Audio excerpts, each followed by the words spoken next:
Hello friends, आपका स्वागत है आपके अपने चैनल आर के सोल्यूशन में। दोस्तों, आज हम इस वीडियो में जानेंगे कि आरआरसी ग्रुप डी का जो 23/9/18 का थर्ड शिफ्ट का मैथ का क्वेश्चन को डिस्कस करने वाला है। और ये मेरा सेट नंबर 9 होगा। इससे पहले हम 8 सेट अपलोड कर दिए हैं, तो आप लोग उसे भी प्ले लिस्ट से जाके ज़रूर देखिएगा।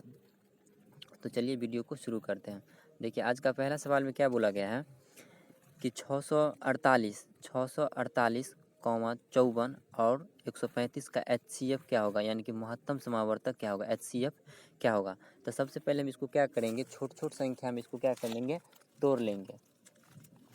हम 608 को लिख सकते हैं, 648 को लिख सकते हैं कितना, 648 को लिख सकते हैं कितना, 108 गुने का 6, 108 इंटू 6, 108 को हम क्या लिख सकते हैं, 54 गुने 4, 54 गुने 2 लिख सकते हैं।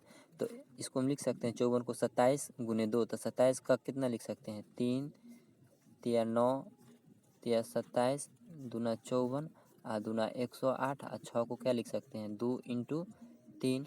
उसी तरह 54 को तोड़ लेंगे तो 54 को हम क्या लिख सकते हैं, 3 तिया 9 तिया 27 दूना 54। उसी तरह 135 को क्या लिख सकते हैं, 15 गुना 9, 15 इंटू 9, तो 15 को हम क्या लिख सकते हैं, 3 इंटू 3, 3 तिया 9, अब 15 को 3 गुने 5। तो अब इसमें हम क्या करेंगे, HCF का क्या मतलब होता है कि हाईएस्ट कॉमन फैक्टर। HCF का मतलब होता है हाईएस्ट कॉमन फैक्टर। तो जो सबसे सब में मिलता होगा, जो सबसे ज़्यादा बार, देखिए इसमें 3 का पावर कितना है, 1 2 3 4 है। इसमें 3 का पावर कितना है, 4 है। इसमें 3 का पावर कितना है, 3 है। इसमें 3 का पावर कितना है, 3 है। लेकिन इसमें 2 का पावर कितना है, 3 है। इसमें यहाँ पे लिख सकते हैं, यहाँ 2 का पावर कितना है, 3 है। और यहाँ 2 का पावर कितना है, 1 है। तो इसको हम सॉल्व करके यहाँ इजीली लिख सकते हैं। यहाँ पे 5 अकेले हैं, यहाँ 5। तो अब देखिए HCF का मतलब क्या होता है, हाईएस्ट कॉमन फैक्टर, यानी कि जो सब में मिलता होगा सबसे ज़्यादा बार। तो देखिए यहाँ 3 का पावर तो 4 है, लेकिन यहाँ 3 के पावर 3 है, यहाँ 3 के पावर 3 है। तो सब में कॉमन क्या आ रहा है, 3 का पावर 3 ही कॉमन आ रहा है। और इसमें 2 का पावर 3 है, इसमें 2 का पावर 1 है। इसमें 2 अकेले है, इसमें 5, इसमें 2 है ही नहीं। तो ये नहीं होगा, क्योंकि 2 नहीं लेंगे, क्योंकि सब में कॉमन फैक्टर होना चाहिए। अब देखिए 5 है, इसमें 5 अकेले है, इसमें 5 नहीं है, इसमें भी 5 नहीं है। तो इसलिए मेरा राइट आंसर क्या हो जाएगा, 3 का पावर 3, यानी कि 3 का पावर 3 कितना आता है, 27। तो इतना का HCF क्या आएगा, 27। आई होप कि आपको ये अच्छे से समझ में आ गया होगा। चलिए देखते हैं दूसरा नंबर सवाल। दूसरा में देख क्या बोला गया है, दूसरा में बोल रहा है कि यदि कॉट अल्फ़ा बराबर √3 + √2 हो, तो tan alpha minus cot alpha का मान क्या होगा। देखिए, अगर इस पर थोड़ा सा गौर करें तो हम tan अल्फ़ा को कॉट में कन्वर्ट करने के लिए लिख सकते हैं 1/cot अल्फ़ा। tan बराबर होता है tan अल्फ़ा बराबर हम लिख सकते हैं इसको 1/cot अल्फ़ा, इसका इन्वर्स। अब देखिए, अब ये बात अगर नहीं पता होगा तब तो दिक्कत है। तो tan अल्फ़ा को हम लिख सकते हैं 1/cot अल्फ़ा। तो अब इजीली इसको सॉल्व कर लेंगे। tan अल्फ़ा को लिख सकते हैं tan alpha minus cot alpha. तो tan अल्फ़ा को क्या लिख सकते हैं, 1/cot अल्फ़ा और माइनस का cot अल्फ़ा हमको दे दिया है, माइनस का cot अल्फ़ा। अब बराबर कितना दिया है, और tan अल्फ़ा का मान हमको कितना दे दिया है, √3 + का √2। तो इसको लिख सकते हैं 1/√3 प्लस का √2 और माइनस, सॉरी यहाँ पे tan होगा, हाँ ठीक है, tan अल्फ़ा को 1/cot अल्फ़ा, ठीक है, 1/√3 + का √2 और माइनस का कितना, √3 और प्लस का √2। तो इसको हम उल्टा अगर चेंज करेंगे, इसको हम जो हर का परमेयीकरण करेंगे तो ये मेरा कितना निकल के आ जाएगा, √3 और माइनस का √2 और इतना यहाँ पे माइनस का चिन्ह पहले से दिया है, तो माइनस, इसको माइनस से इसको इंटू में गुना करेंगे, इसको माइनस से, तो ये कितना आ जाएगा, माइनस का √3 और माइनस का √2, ये कितना आ जाएगा, माइनस का √2। तो अब यहाँ से देख रहे हैं कि माइनस का √3 अब प्लस का √3 कट रहा है, तो माइनस का √2 अब माइनस का √2 कितना आ जाएगा, माइनस का 2√2। तो सिंपल ये मेरा राइट आंसर हो गया, जो ऑप्शन नंबर क्या है, डी है। आई होप कि आपको समझ में आ गया होगा। देखिए इसमें विशेष कुछ करना नहीं है, इसमें क्या है 1/tan अल्फा को मान दे दिया है, तो इसका हर का प्रमेयीकरण करेंगे तो 1/√3 प्लस √2 का, तो ये कितना आ जाएगा, √3 माइनस का √2। ये माइनस से इसमें हम क्या किए हैं, इसको गुना कर दिए हैं ब्रैकेट को, तो माइनस का √3 अब प्लस माइनस क्या आ गया, माइनस का √2। तो ये माइनस का और ये प्लस का √3 कैंसिल, तो माइनस का √2 और माइनस का √2 क्या आ गया, माइनस का 2√2। तो ये मेरा राइट आंसर डी हो गया। आई होप कि ये आपको समझ में आ गया होगा। चलिए बढ़ते हैं अगला सवाल पे। अगला सवाल क्या है, अगला सवाल में क्या दिया है कि एक व्यक्ति 12 किलोमीटर प्रति घंटा की गति से साइकिल चलाता है और 5 किलोमीटर प्रति घंटा से पैदल चलता है, और वह 154 किलोमीटर की दूरी तय करने में उसे 15 घंटे लग जाते हैं। यानी कि कोई एक व्यक्ति है जो 12 किलोमीटर प्रति घंटा साइकिल से चलाता है, साइकिल से कितना चलाता है, 12 किलोमीटर प्रति घंटा, और पैदल कितना चलता है, 5 किलोमीटर प्रति घंटा, और ये पैदल कितना चलता है, 5 किलोमीटर प्रति घंटा।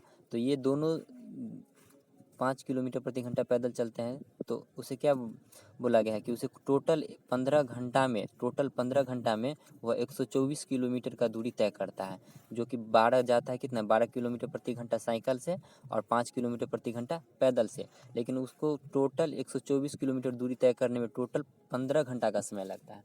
तो सिंपल इसको क्या करेंगे, इसको हम लिख लेंगे। यहाँ से हमसे पूछ रहा है क्या कि कितने घंटे साइकिल से चलाया, कितने घंटे साइकिल चलाया था। हम मान लेंगे कि साइकिल से x घंटा चला, तो x घंटा चला तो मेरा चाल साइकिल का कितना दिया है, 12 किलोमीटर प्रति घंटा, तो दूरी क्या आ जाएगा, चाल गुने समय, तो 12 × x मान लिए हैं, आप प्लस 124 किलोमीटर वो चल रहा है, और क्या बोला कि 5 किलोमीटर प्रति घंटा पैदल से, तो पैदल से कितना जा रहा है, 5 किलोमीटर प्रति घंटा, समय मेरा कितना बच जाएगा, 15 तो पहले था, हम x मान लिए हैं, तो x, ये मेरा टोटल दूरी आ गया कितना, 124। अब बस सिंपली इसको सॉल्व कर लेंगे, तो यहाँ से हम लिख सकते हैं 12x अब प्लस 15 × 5 = 75 माइनस का 5x बराबर का 124। अब यहाँ पे हम देख रहे हैं 12 में से 5x घट जाएगा, 12 में से 5 माइनस हो जाएगा, तो कितना बचेगा, 7x बराबर 124 में से 75 घटाएंगे तो 14 में से 5 गया 9, 11 में से 7 गया 4, 49, तो 7 7 7 का पहाड़ा कितना, 7 बार, तो x का मान यहाँ से मेरा कितना आ रहा है, 7। तो क्या बोल रहा है कि उसने कितने घंटे साइकिल से चलाए थे, तो साइकिल से हम क्या माने थे, x घंटा, तो साइकिल से कितना चलाया, 7 घंटा। अगर उससे हमसे पूछता कि पैदल कितना चला, तो साइकिल से जब 7 चला है तो पैदल कितना चला होगा, टोटल हमको 15 घंटा का समय लगता है, इसमें से 7 माइनस कर देते यानी कि 8। अगर वह पैदल पूछता तब, लेकिन हमसे पूछ रहा है साइकिल से कितना चलाया था, साइकिल से 7 किलोमीटर 7 घंटा। सॉरी, आई होप कि आपको ये समझ में आ गया होगा। चलिए अब देखते हैं अगला नंबर सवाल। अगला ये बहुत ही अच्छा सवाल, इसमें क्या बोला गया है कि 3 संख्या का औसत 16.5 है, यानी कि 16.5 है, 3 संख्या का औसत इतना है। पहली 2 संख्याओं का औसत 15.5 है, जबकि अंतिम 2 संख्याओं का औसत 18.5 है। तो तीनों संख्या हमसे पूछ रहा है, तीनों संख्या पूछ रहा है, तो हम यहाँ पे मान लेंगे कि 3 संख्या का औसत दिया है, तो तीनों संख्या का योग कितना आ जाएगा, ये तीनों संख्या का योग कितना आ जाएगा, इसको 3 से गुना कर देंगे, तो 16 × 5 = 15, 16 × 48 = 49, यानी कि 3 संख्या का योग हमको कितना आ रहा है। मान लिए है कि 3 संख्या ABC है, कुछ भी मान सकते हैं, तीनों संख्या ABC है, तो ABC का योग कितना आ गया, 49.5।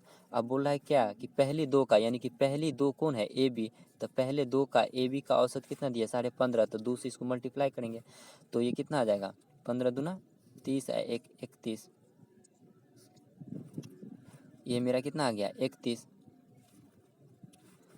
15 दूना 30 1 31। अब यहाँ से अंतिम 2 संख्याओं का औसत कितना है, 18.5, अंतिम यानी कि 20, यानी कि अंतिम 2 संख्या का औसत कितना है, 18.5 को 2 से करेंगे तो कितना आ जाएगा, 37। ये 2 से मल्टीप्लाई क्यों कर रहे हैं, क्योंकि 2 संख्याओं का योग औसत बराबर क्या होता है, A + B, यानी कि कुल संख्याओं का योग बटे कुल संख्या बराबर, अगर हम 15.5 करेंगे तो AB का मान यहाँ से निकल के नहीं आ जाएगा, 15 को इसी गुना हो जाएगा, तो AB बराबर कितना आ जाएगा, 5 दूना 10, 15 दूना 30 1 31, यानी कि कितना आ गया 31।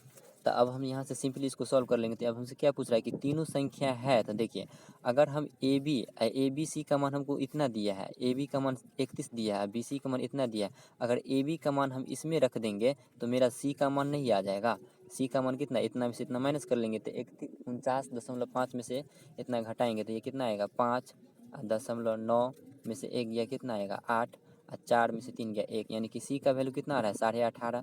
तो सी का वैल्यू ऑप्शन में हम चेक करेंगे, सी का मान कितना है 18.5, ऑप्शन नंबर 1 ही में है। और फिर बी का मान ए का मान हम यहाँ से निकाल लेंगे, क्योंकि बी सी का मान हम इसमें रख देंगे, बी सी का मान इसमें हम रख देंगे। तो ये मेरा ए का मान कितना निकल के आ जाएगा 49.5 में से कितना माइनस करना होगा 37। तो 37 माइनस करेंगे तो 0.5 और 9 में 7 गया 2 और ये बच गया 4 में से 3 गया 1, 12, यानी कि ए का मान कितना आ रहा है 12.5। पहला संख्या कितना है 12.5, तीसरा संख्या कितना है 18.5। तो देखिए ऑप्शन नंबर 1 ही में है जो पहला संख्या 12.5 है और तीसरा 18.5। आई होप कि आपको ये समझ में आ गया। तो मेरा right answer option number A हो जाएगा। सिंपली इसको सॉल्व कर सकते हैं थोड़ा स्मार्ट तरीका से। अब ऐसा नहीं कि पहले जैसे लिखेंगे a + b + c बटे 2 बराबर इतना, फिर ab + bc बराबर इतना बटे 2। तो सिंपली इसको माइंड में ही सॉल्व करना है। चलिए अब बढ़ते हैं अगला नंबर सवाल पे। अगला में देखिए क्या बोला गया है कि 62√3 मीटर ऊंचे टावर के शीर्ष से 62√3 मीटर ऊंचे टावर के शीर्ष से भवन के आधार का अवनमन कोण 60 डिग्री है। भवन के आधार का अवनमन कोण 60 डिग्री है। भवन के आधार का अवनमन कोण 60 डिग्री है। तो यह भवन टावर से कितनी दूरी है। देखिए ये हमसे क्या पूछ रहा है कि 62√3 मीटर ऊंचे एक टावर के शीर्ष से, मान लेते हैं कि ये मेरा एक टावर है, ठीक है, टावर है, ये मेरा एक टावर है। अब क्या बोल रहा है इसका लेंथ कितना दिया है 62√3 है। अब बोल रहा है क्या कि भवन से आधार पर अवनमन कोण इतना डिग्री, टावर के शीर्ष से, टावर का शीर्ष से, यहाँ हम मान लेते हैं कि ये मेरा कोई एक भवन है। तब अब हमसे क्या पूछ रहा है कि भवन से अवनमन कोण, ये अवनमन कोण कितना है, ये 60 डिग्री है। तो जब ये 60 डिग्री है तो ये भी 60 डिग्री होगा, क्योंकि अवनमन कोण उन्नयन कोण के बराबर होता है।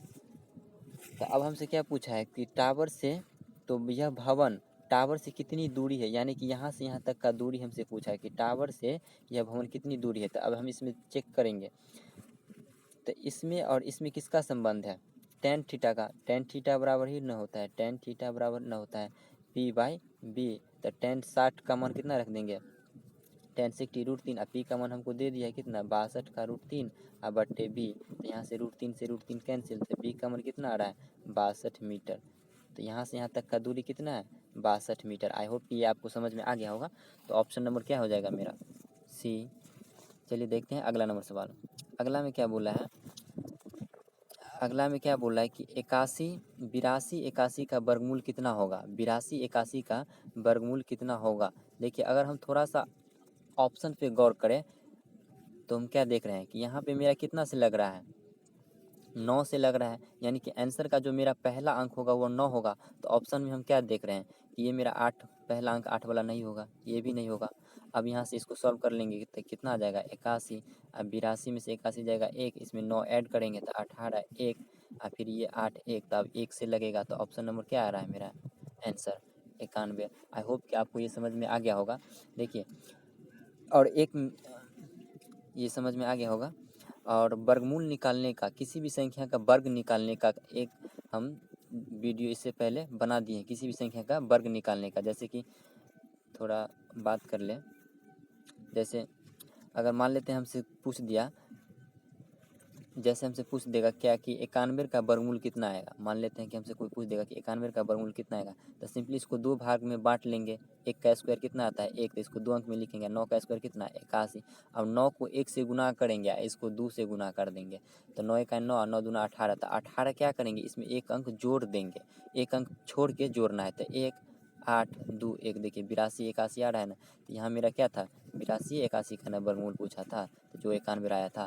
तो किसी भी संख्या का हम स्क्वायर कैसे निकालेंगे तो हम इसका एक वीडियो बना दिए, तो आप लोग उसे भी ज़रूर देख लीजिए। 1 से लेके 1000 तक के स्क्वायर किसी भी संख्या को चुटकियों में निकाल सकते हैं। जैसे मान लीजिए कि हमसे पूछ देगा, जैसे हमसे पूछ देगा क्या कि 537 का वर्गमूल क्या आएगा, 537 का स्क्वायर कितना आएगा। तो इसको सिंपली हम सॉल्व कर लेंगे। इसको हम क्या करेंगे सबसे पहले 2 भाग में बराबर में बांट लेंगे। तो इस पर हम अच्छा से वीडियो बना दिए हैं, तो आप लोग उसे प्ले लिस्ट से जाके देख सकते हैं। चलिए बढ़ते हैं अगला नंबर सवाल पे।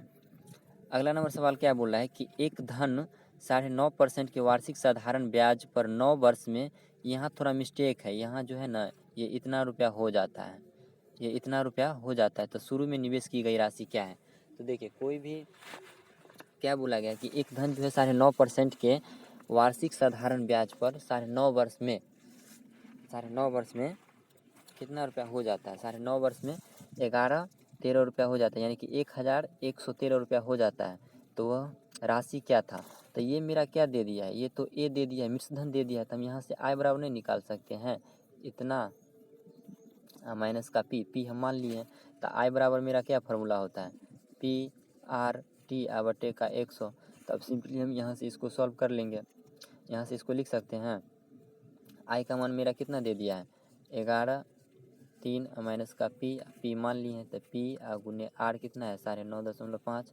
पी गुने आर टी कितना है? 9 वर्ष बट्टा में 100 है। अब सिंपली इसको सॉल्व करेंगे तो यहाँ कितना निकल के आ रहा है? यहाँ निकल के आएगा 11, 1, 3, 00 बराबर का, यहाँ से इसको गुना करेंगे तो ये कितना निकल का? अब माइनस का 100, इसको इससे गुना कर रहे हैं, यहाँ नहीं कुछ तो एक यहाँ से क्रॉस गुना कर रहे हैं। तो माइनस का कितना? 100 पी बराबर ये मेरा कितना निकल के आ रहा है? 85.5 पी। तब यहाँ से हम देख रहे हैं, इसको जोड़ेंगे तो ये कितना निकल के आ रहा है? 1,1,3,00 बराबर 185.5 पी। अब यहाँ से सिंपली इसको सॉल्व कर लेंगे तो हम यहाँ से लिख सकते हैं, यहाँ से हम इसको निकाल सकते हैं। पी बराबर कितना? 1,1,3,00 अब बट्टे का कितना? 1,8,5.5। अब यहाँ से इसको काटेंगे तो ये सिंपली मेरा पी बराबर 600 आएगा निकल के। आप लोग इसे काट के चेक कर सकते हैं। तो पी का मान यहाँ मेरा कितना निकल के आ रहा है? 600। आई होप कि आपको समझ में आ गया होगा। तो चलिए बढ़ते हैं अगला नंबर सवाल पे। अगला नंबर सवाल क्या बोल रहा है कि एक खिलौना 185 रुपया में खरीद कर प्रंजाल ने उसे 18% लाभ पर बेच दिया। तो खिलौने का बिक्री मूल्य क्या है? यानी कि प्रंजाल जो है ना 185 रुपया में खिलौना खरीदा है, यानी कि मेरा सीपी कितना दे दिया है? 185, और प्रॉफिट हमको कितना हो रहा है? 18% पर वह क्या किया? बेच दिया है। यानी कि हमसे सेलिंग प्राइस पूछ रहा है, विक्रय मूल्य क्या है? सेलिंग प्राइस, विक्रय मूल्य बराबर एक फार्मूला होता है सीपी गुने 100 प्लस माइनस प्रॉफिट या लॉस बटे 100। यानी कि अगर सीपी एसपी पूछेगा, यहाँ से हम सीपी भी निकाल सकते हैं, इसको यहाँ रख देंगे, इसको नीचे से गुना कर लेंगे। तो एसपी बराबर क्या होता है? सीपी इंटू यानी कि 100 प्लस माइनस क्या? यानी कि अगर लाभ होगा, जैसे यहाँ लाभ हो रहा है 18% लाभ, तो लाभ होगा तो प्लस का, अगर हानि होगा तो माइनस का चिन्ह उपयोग करेंगे। तो चलिए सिंपली इसको सॉल्व करते हैं। तो विक्रय मूल्य, तो विक्रय मूल्य बराबर क्या होता है? एस पी बराबर सी पी। तो सी पी कितना है? 185 इंटू 100 प्लस लाभ होगा 18% हो रहा है, लाभ हो रहा है तो 100 में 18 जोड़ देंगे, अब बट्टा में कितना आ जाएगा? 100 नीचे। अब सिंपली इसको क्या करेंगे? सॉल्व करेंगे। तो यहाँ से सिंपली इसको सॉल्व करेंगे तो ये मेरा कितना निकल के आ रहा है? 218.30। आप इसे चेक कर सकते हैं, इसको इतना से गुना करेंगे तो 2 अंक पीछे करेंगे तो ये 218.30 आएगा। आप इसे काट कूट कर सकते हैं, जो मेरा ऑप्शन नंबर डी है। तो आई होप कि ये आपको समझ में आ गया होगा। चलिए बढ़ते हैं अगला नंबर सवाल पे। अगला ये देखिए, ये बहुत अच्छा सवाल है, ये डी आई से दिया है, डी आई डाटा इंटरप्रेशन से दिया है। बोला है क्या कि दिए गए डेटा कंपनी एबीसी के वाहनों के लिए उत्पादित इंजनों की संख्या की जानकारी दर्शाता है। थोड़ा हम इसको आपको जूम करके दिखा दें कि सवाल क्या कर रहा है। देखिए इसमें क्या बोल रहा है, कि यदि दिया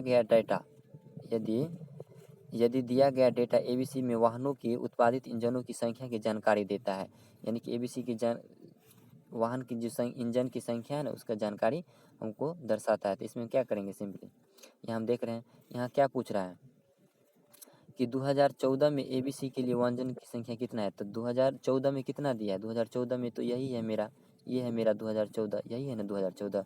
तो 2014 में कितना देख रहे हैं? 2, तो 2 मिलियन है, जो ऑप्शन नंबर ए हो जाएगा। सिंपली इसको सॉल्व कर लेंगे, मिलियन में ऑप्शन दिया तो ये मिलियन में होगा संख्या, यानी कि 2012 में 2 मिलियन, 2013 में 4 मिलियन, 2014 में 2 मिलियन, 2015 में 8 मिलियन होगा, 2016 में 6 मिलियन। तो हमसे पूछा क्या कि 2014 में एबीसी के लिए कितना था? 2014 में एबीसी के लिए तो यही है ना, जो मेरा कितना है? 2 मिलियन। तो ऑप्शन नंबर ए हो जाएगा। आई होप कि ये आपको समझ में आ गया होगा। चलिए बढ़ते हैं अगला नंबर सवाल पे। अगला में क्या बोल रहा है? अगला नंबर सवाल क्या बोल रहा है कि निम्नलिखित में कौन सी संख्या परिमेय संख्या है। परिमेय संख्या है तो परिमेय संख्या किसको कहते हैं, जो p बाई क्यू के रूप में होगा। तो सिंपली इसको सॉल्व कर लेंगे। देखिए ये क्या दिया है कि 5 ऑप्शन ए में कि 5 अंदर का रूट 128 यानी कि 128 इंटू को हम इसको ब्रैकेट में 105 लिख सकते हैं पावर इसको तोड़ के। देखिए जैसे अगर हमसे 25 का वर्गमूल पूछता है तो इसको हम लिख सकते हैं ना, जैसे इसे पूछ देता है तो इसको लिख सकते हैं ना 5 का स्क्वायर। यहाँ नहीं कुछ तो 2 रहता है तो 1 का पावर 2, तो ये 2 से 2 कैंसिल, तो ये मेरा वर्गमूल आ जाता है 5।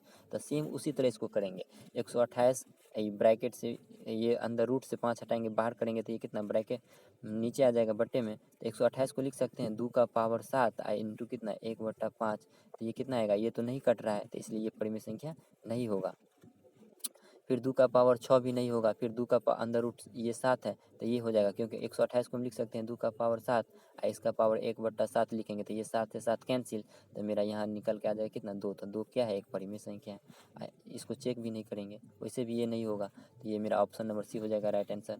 आई होप कि आपको ये समझ में आ गया होगा। चलिए बढ़ते हैं अगला नंबर सवाल। अगला सवाल क्या बोल रहा है कि प्रेस ने एक बैंक में 675 रुपया जमा किया जिसे 8.4% वार्षिक साधारण ब्याज देने का वादा किया था। यदि प्रेस ने बैंक में 5 साल तक धन रखा तो उसे कितना ब्याज प्राप्त होगा। तो सिंपली इसमें क्या करना है, देखिए हम बैंक में अगर मान लेते हैं कितना रुपया जमा करते हैं इतना परसेंट के वार्षिक साधारण ब्याज पर 5 साल के लिए, तो सिंपली इसको हम यहाँ से आय निकाल लेंगे, यानी कि ब्याज फार्मूला होता है PR/T/100। तो पी मेरा कितना आ जाएगा यहाँ से 675, PR कितना आ जाएगा 8.5 और टी कितना है मेरा 5 साल। अब बट्टे में कितना आएगा 2 जीरो, एक ये पॉइंट उड़ाएंगे तो 1 जीरो। अब सिंपली इसको सॉल्व कर लेंगे, तो ये मेरा कितना निकल के आएगा, इसको इतना से गुना करेंगे तो कितना आ जाएगा 5 से गुना करेंगे तो 5 5 25 8 5 40 2 42। इतना को क्या करेंगे 675 से मल्टीप्लाई करेंगे और नीचे से क्या करेंगे 3 अंक पीछे कर देंगे, तो ये मेरा कितना निकल के आएगा 283.50। आई होप कि आप इसे कर सकते हैं गुना। तो ये मेरा ऑप्शन नंबर डी हो जाएगा। आई होप कि आपको समझ में आ गया, कॉन्सेप्ट समझ में आ गया होगा। तो चलिए बढ़ते हैं अगला नंबर सवाल पे। अगला ये 2 बार रिपीट हो गया ये सवाल, ये तो पहले बता ही दिए थे। चलिए बढ़ते हैं अगला नंबर सवाल पे। अगला देखिए यहाँ क्या बोल रहा है कि 78 माइनस मध्यम कोष्ट 3 का पावर यहाँ 3 है, यहाँ मिस्टेक हो गया 3 का पावर 3 गुने 2 का पावर 4 भागा ब्रैकेट और यहाँ पे भी मिस्टेक है, यहाँ प्लस 41 है। तो आप लोग इसे चेक कर लीजिएगा, ये प्लस 41 है, यानी कि यहाँ पे ये मेरा 78 इंटू का मध्यम कोष्ट 3 का पावर 3 है, 3 का पावर 3 गुना 2 का पावर 4 भागा 9 और माइनस का 26 और प्लस का 41 है। आप लोग इसे सॉल्व कर लेंगे, तो इसको हम सॉल्व कर लेंगे इजीली। तो 78 माइनस मध्यम कोष्ट 3 का पावर 3 कितना आएगा 27 और 2 का पावर कितना आएगा 16, तो गुने 16। अब पहले क्या करेंगे, यहाँ से मध्यम कोष्ट यानी कि छोटी कोष्ट का निकालेंगे, तो 41 था यहाँ, तो 41 और 9 50 और 50 में से 26 जाएगा तो ये मेरा कितना निकल के आ रहा है 24। तब यहाँ से हम लिख सकते हैं 78 इंटू 27 गुने 16 बट्टा का 24। यहाँ भाग है, यहाँ भाग का चिन्ह है तो बट्टा में 8 से 8 दूना 16 8 3 24 3 से 3 9 27, तो 9 दूना कितना आ रहा है 18, यानी कि 78 माइनस 18 करेंगे। तो 78 में से हम 18 माइनस करेंगे तो कितना निकल के आएगा 60, जो ऑप्शन नंबर किस में है बी में। आई होप कि आपको समझ में आ गया होगा। चलिए बढ़ते हैं अगला नंबर सवाल पे। देखिए दोस्तों, ये जो हम सवाल सब लेके आए थे तो किसी स्टूडेंट को लगता होगा, डाउट होगा कि ऑफिशियल सवाल नहीं है, तो आप लोग इसे चेक कर सकते हैं। ये जो मेरा सवाल सब जितना हम सवाल दिखाए हैं, जो मेरा जितना सवाल था ये सब 23/9/18 का 23/9/18/2018 थर्ड शिफ्ट का तीसरा शिफ्ट का ये सब ओरिजिनल सवाल है। हम इसका क्या किए हैं PDF बना के आप लोगों को वीडियो के माध्यम से डिस्कस किए हैं। तो ये पूरा ओरिजिनल सवाल है, तो आप लोग उसे नहीं विश्वास अगर होता है तो आप लोग उसे जाके चेक भी कर सकते हैं। अगर दोस्तों वीडियो अगर अच्छा लगा होगा तो लाइक और कमेंट ज़रूर कीजिएगा, और अगर चैनल पे नए हैं तो चैनल को सब्सक्राइब कर लीजिएगा। और ये मेरा सेट नंबर 9 है और इससे पहले हम 8 सेट अपलोड कर भी दिए हैं। तो चलिए आप लोग उसे भी जाके प्लेलिस्ट से चेक कर सकते हैं। तो वीडियो अगर अच्छा लगा होगा तो लाइक कमेंट ज़रूर और चैनल को सब्सक्राइब कर लीजिएगा ताकि अगला वीडियो का नोटिफिकेशन सबसे पहले आपको मिल सके। तो चलिए मिलते हैं नेक्स्ट वीडियो में, तब तक के लिए जय हिंद।